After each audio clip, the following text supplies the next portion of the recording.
चलिए आज हम लोग एडग्रेड अभ्यास पुस्तिका कक्षा 8वीं की सामाजिक विज्ञान का कंप्लीट सॉल्यूशन देखेंगे।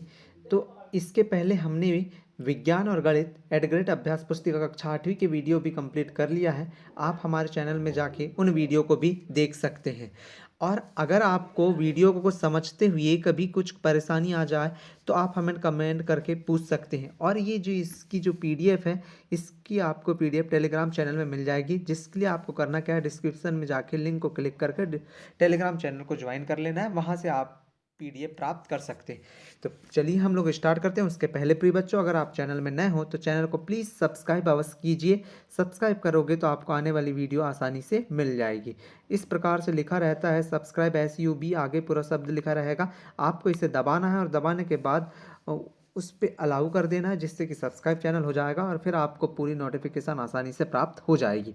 तो पहला प्रश्न आता है हमारे सामने, ब्रिटिश भारत के प्रथम गवर्नर जनरल कौन थे? हमें बताना है ब्रिटिश भारत के प्रथम गवर्नर जनरल कौन थे। हमें ब्रिटिश पूछा है, स्वतंत्र भारत के नहीं। कई बार गलतियां क्या होती हैं हमसे, हम ब्रिटिश वाला भी और स्वतंत्र वाले पे ध्यान नहीं दे पाते। हमसे यहाँ पर ब्रिटिश पूछा है, इसके लिए ब्रिटिश भारत के प्रथम गवर्नर जनरल कौन थे? वारेन हेस्टिंग थे, नहीं तो हमें विलियम बेटिंग लगाना पड़ता। ठीक है, वारेन हेस्टिंग। अगला प्रश्न देखेंगे। अगला प्रश्न है, ए हिस्ट्री ऑफ ब्रिटिश इंडिया नामक पुस्तक के लेखक कौन है? बहुत अच्छी फेमस पुस्तक है ए हिस्ट्री ऑफ ब्रिटिश इंडिया, मतलब कि जो इतिहास है ब्रिटिश इंडिया का, उसके लेखक कौन है? तो जेम्स मिल ने ए हिस्ट्री ऑफ ब्रिटिश इंडिया नामक पुस्तक लिखी। किसने लिखी? जेम्स मिल ने। तो जेम्स मिल ने ए हिस्ट्री ऑफ ब्रिटिश इंडिया नामक पुस्तक दी। अगला है, सुलेखन विष किसे कहा जाता है? तो सुलेखन विष किसे कहते हैं? जो सुंदर ढंग से चीजों को लिखने वाला होता है उसे सुलेखन विष कहते हैं। सुलेखन विष ऐसे लोग होते हैं जो बहुत सुंदर ढंग से चीजों को लिखते हैं, अतः सुंदर ढंग से चीजें लिखने वालों को सुलेखन विष कहते हैं। मतलब जिसकी लिखावट अति सुंदर होती है वो सुलेखन विष कहलाते हैं। अगला प्रश्न है, अभिलेखागार में आप क्या क्या देख सकते हैं? तो अभिलेखागार में तमाम अहम दस्तावेज और पत्रों और तहसील के दस्तावेज, कचहरी के रिकॉर्ड आदि उपलब्ध होते हैं, अर्थात हम वहां पर इन सभी को देख सकते हैं। ये चौथे प्रश्न का उत्तर हो गया, पेज नंबर 122 का। पांचवा प्रश्न क्या कह रहा है? पांचवें प्रश्न का उत्तर क्या है बच्चों? पांचवा प्रश्न है, इतिहास को तारीखों से क्यों जोड़ा जाता है? जो इतिहास होता है उसको तारीखों से क्यों जोड़ा जाता है? तो इतिहास अगर तारीखों से नहीं जोड़ा जाएगा तो हमें कोई भी इतिहास की जानकारी नहीं प्राप्त होगी क्रम से। इसके लिए अगर हमें इतिहास को जानना है तो उसे तारीखों से जोड़ के क्रम से हम रखें तो हम इतिहास को अच्छे से जान लेंगे। तो यहाँ पर प्रश्न का उत्तर क्या हो जाएगा?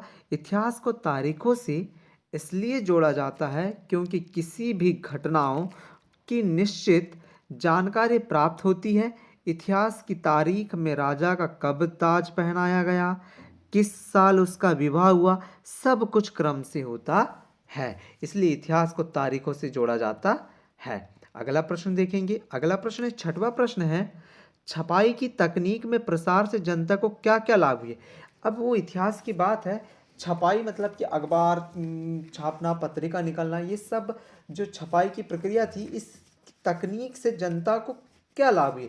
तो आपको ही पता है कि इससे जनता में बहुत अधिक लाभ हुआ था। जनता सभी बातों को जान पा रही थी, क्या देश में चल रहा है, क्या हो रहा है, इन सभी बातों को जान के ही तो जनता को जानकारी प्राप्त होती थी। तो यहाँ पर देखिए उत्तर छठवें का, छपाई की तकनीक के प्रसार से अखबार छपने लगे और विभिन्न मुद्दों पर जनता में बहस भी होने लगी।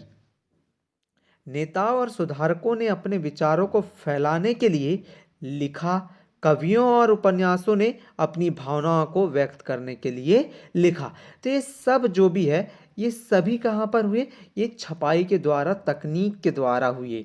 ठीक है, आगे देखेंगे आप लोग। आगे क्या है, औपनिवेशीकरण से क्या आशय है? औपनिवेशीकरण से क्या आशय है? जब एक देश दूसरे देश के दबदबे से राजनीतिक, आर्थिक, सामाजिक और सांस्कृतिक बदलाव आते हैं तो इस प्रक्रिया को उपनिवेशीकरण कहा जाता है। अर्थात सब तरह से जो परिवर्तन आते हैं, बदलाव आते हैं, उन्हीं प्रक्रिया को हम क्या कहते हैं? उपनिवेशीकरण या औपनिवेशीकरण प्रक्रिया कहते हैं। आठवां प्रश्न देखेंगे। आठवां प्रश्न क्या कह रहा है, जनगणना द्वारा किस प्रकार की जानकारियां एकत्रित की जाती है। तो जनगणना द्वारा जो है भारत के सभी प्रांतों में रहने वाले लोगों की संख्या, उनकी जाति, इलाके और व्यवसाय के बारे में जानकारी इकट्ठा की जाती है। आपने भी देखा होगा जब भी जनगणना होती है तो आपके घरों में जो वहाँ के मतलब सरकारी कर्मचारी रहते हैं वो आते हैं और वह आपसे आपके बारे में जानकारी पूछते हैं कि आप क्या व्यवसाय करते हैं, आप मतलब कि आप जो सब कुछ है आपके बारे में, आपके यहाँ कितने लोग रहते हैं, कितने आपके पास मोटरसाइकिल हैं, क्या आपके पास मोबाइल है, क्या आपका खुद का घर है, क्या ये प्रधानमंत्री द्वारा बनाया गया, मतलब कि ऐसे जो बहुत सारे जो प्रधानमंत्री जो आवास योजना है ना उसके द्वारा, मतलब कि ऐसी जो भी जानकारी है वो सब जनगणना के द्वारा ही पूछी जाती है। अगला प्रश्न देखें।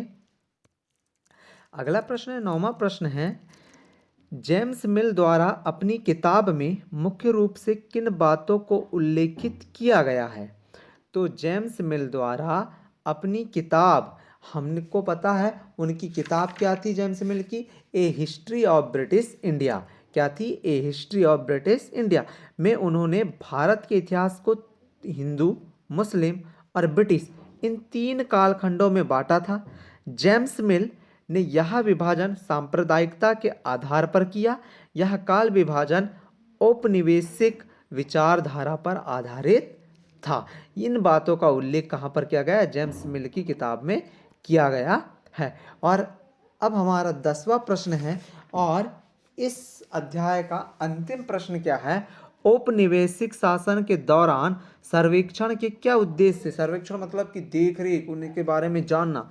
तो उपनिवेशक शासन के दौरान सर्वेक्षण का उद्देश्य गांवों में राजस्व सर्वेक्षण किए गए। इन सर्वेक्षणों में धरती की सतह, मिट्टी की गुणवत्ता, वहां मिलने वाले पेड़ पौधे और जीव जंतुओं तथा स्थानीय इतिहासों व फसलों का पता लगाया जाता था। मतलब कि जो उद्देश्य था वो क्या था? ये सब था, मिट्टी की गुणवत्ता, पेड़ पौधे, जीव जंतुओं का स्थानीय और फसलों का विकास हो रहा है, यानी ऐसी इस प्रकार की जो जानकारी लगाई जाती थी वो सब सर्वेक्षण के द्वारा लगाई जाती थी। तो प्रिय बच्चों, इस प्रकार से हमने पहले अध्याय को पूरा कंप्लीट समझ लिया है। अब आपको कोई भी डाउट लगता है तो पूछ लीजिएगा। इसके बाद के भी अध्याय अपलोड कर दिए गए हैं, आप उन्हें भी देख सकते हैं। और आपको कोई भी डाउट लगता है तो कमेंट अवश्य कीजिएगा, पर चैनल को सब्सक्राइब कीजिए बच्चों। चैनल को सब्सक्राइब करोगे तो आने वाली वीडियो आसानी से मिल जाएगी। सब्सक्राइब कीजिए चैनल को सबसे पहले। ठीक है बच्चों, मिलते हैं अगले वीडियो में।